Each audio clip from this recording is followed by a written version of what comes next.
Music slotted into like a dance show or into an ice skating show or even a chat show. It's just sort of put in there. It's just one small part. It is. I think that's why things like the Brits are so important, is because all of a sudden we get a night of music. Yeah.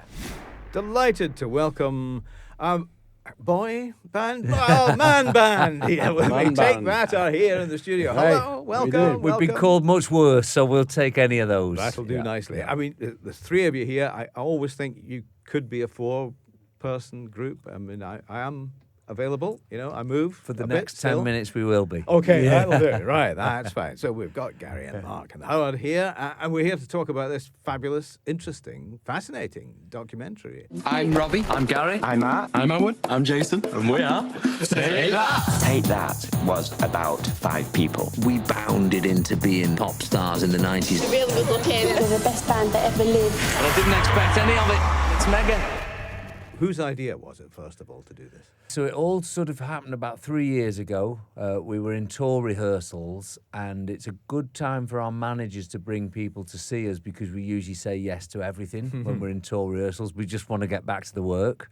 So they brought Netflix in, and they talked about they thought it would be a great documentary telling our story. They talked about the way they wanted to do it, the way they wanted to present it. We quite liked it, and we said yes. And then we didn't hear anything for about 18 months, and we actually thought they'd gone on and done, gone to some other band and decided to do it with them. But then they started sending us little bits and pieces, and we thought they did a really good job of it. Were you given creative control or a final cut on it? No. Big mistake. Yeah, big mistake. Everybody kept saying afterwards that, I'm surprised that, you allowed that, and we were like, we didn't know we had a choice. Executive producers has come up a lot on it. We were never told about Exactly. Sounds good as well, doesn't it? It's a good role. Sounds good, yeah. Oh, But, it's to keep you quiet. They give you a title. yeah. We'd had a few documentaries before, but one of the things that we were really excited about was it was going to bring you from the very beginning right up to date. Well, there's a lot of archive stuff, your own stuff, and what's in the public domain. Yeah. Interviews from the past with Robbie and with Jason, and current interviews, new stuff with you three, just bringing the whole story up to date. You know what? Not much, though. Probably like 20 minutes each for the whole thing. A lot of even the voices are archived voices too.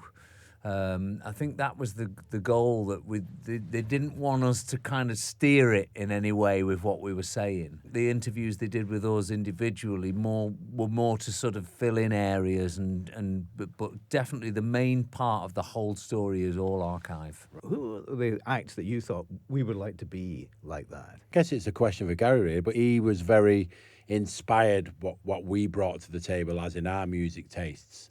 Gary had his music taste as well. You were very inspired by Stock Aitken and Waterman, weren't you, in the early days, very early days? Well, interestingly, that actually you were one of the band members that really, we talked about music a lot, and you used to play me, we sat and listened to like Seal, ELO and Seal, that first album. Yeah, Kraftwerk, and because synthesizers was something I was into from very young. And it's not surprising that those early songs like Once You've Tasted Love, and they're quite synth orientated. We moved away from that as we sort of got into our first and second album. But definitely Howard was one of the people in the band I used to look to for help with music. Why isn't there something like Top of the Pops on television now? If I was to be cold about it, I'd say because the charts don't really matter to anybody anymore. I mean, they matter to us, but I don't think audiences. I think if you had to ask anyone in the street who number one was, they wouldn't know. And that was the idea of the show. So I guess that's why. But the amount of times I've sit with executives at TV companies that say music doesn't work on TV, and you go, well, that doesn't make any sense at all. Of course it works on TV. I mean, that was one of the biggest highlights of the 90s, being on Top of the Pops for the first time. Yeah. And then also being so starstruck with all the other artists. But there's still musical formats in America that you do still get it on things like Saturday Night Live, and it's a big thing when there's an artist on those shows, or the Kimmels or the Fallons, or but quite often music slotted into like dance show or into an ice skating show or even a chat show. It's just sort of put in there. It's just one small It part is. of a It's a bigger small show. part, and I know what you're saying. You know, I think that's why things like the Brits are so important. Is because all of a sudden we get a night of music. Yeah. I'll tell you what else is important: doing big stadium tours. And you're about to do one, aren't you? You're out. I like that link. Yeah, they Good see link. that. You're out right through the summer this year, yeah? We had the idea a couple of years ago. Should we bring something back? And we'd found out that no one else has ever done this before. And so we're bringing the circus back. And the nice thing for us is we're sort of doing the same show. So often when we get into rehearsals, you know, we're still worrying because the show's not quite ready as Yeah. this show is. We know what it is. So we've just got to go in there and be part of it. And you mentioned your audience.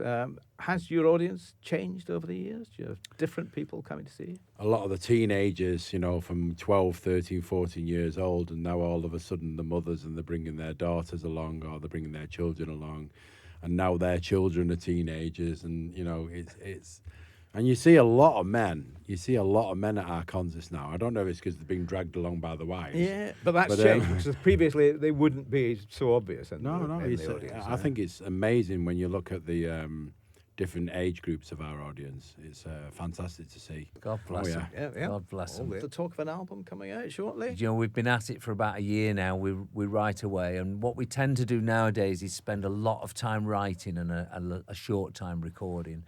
And so we're going to be recording in April an album for Christmas, I think.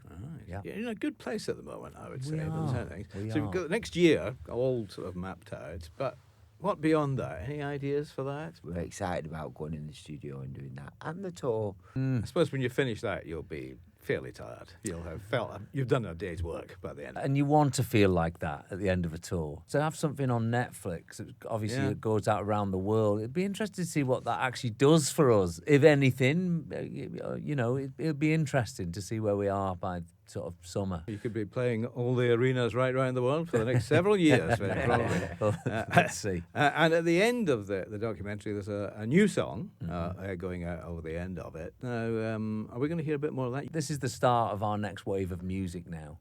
And we just felt like just something brand new at the end would be a really nice thing to leave the audience with, to bring it right up to date. Well, we'll keep our eyes open for that, those of us who get Netflix. Lovely to see you guys Bless again. you. You're Ken, looking thank you. very healthy and Always very lovely youthful. to see So you. are you? Oh, no, I wouldn't say that. Very, very kind of you to say that. So has my audition failed? You're I'm in. not. No, Oh, very all right, good. all right. Yeah, you haven't argued with anyone. You're in. Good. I can't dance and I can't sing. Me but neither. Apart from that, I just want to see if you can do well on the unicycle. all right. Not a problem. Not a problem.